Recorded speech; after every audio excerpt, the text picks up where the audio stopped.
తారక రామారావు గారి 101వ జయంతి వారికి ఘన నివాళులు అర్పిస్తూ నందమూరి తారక రామారావు గారు ఒక పేరు ఒక వ్యక్తి కాదు, వారు ఒక సంచలనం అని చెప్పి మనందరికీ తెలుసు. ఏ రంగంలో కాలు పెట్టినా కూడా ప్రపంచనాన్ని సృష్టించినటువంటి మహనీయులు వారు.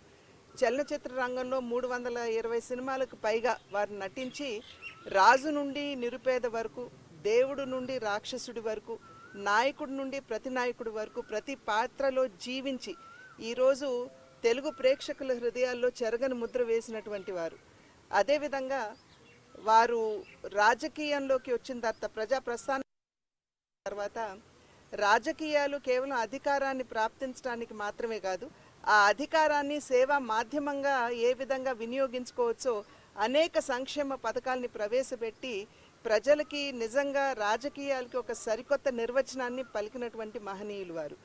ఈనాడు వారు చిరస్మరణీయులుగా ప్రతి ఒక్కరి తెలుగు హృదయాల్లో ఉన్నారు అని అంటే తెలుగు వారికి ఒక ప్రత్యేక భాష, ఒక ప్రత్యేక చరిత్ర ఉన్నది, వారికి ఒక ప్రత్యేకమైనటువంటి ఉనికి ఉన్నది అని చెప్పి ప్రపంచానికి చాటినటువంటి నేపథ్యంలో ఈరోజు తెలుగు వారందరి హృదయాల్లో కూడా చిరస్మరణీయులుగా వారు నిలిచి ఉన్నారు.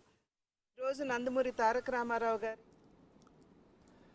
ప్రజల అభ్యున్నతే ఏకైక లక్ష్యంగా పనిచేసిన ఎన్టీఆర్ అన్ని వర్గాల ప్రజల ఆత్మబంధువు అయ్యారని చెప్పారు చంద్రబాబు. ఎన్టీఆర్ ఆశయ సాధన కోసం ఆయన జయంతి సందర్భంగా ప్రతి అడుగు ప్రజల కోసం అనే సంకల్పం తీసుకుందామంటూ పిలుపునిచ్చారు చంద్రబాబు.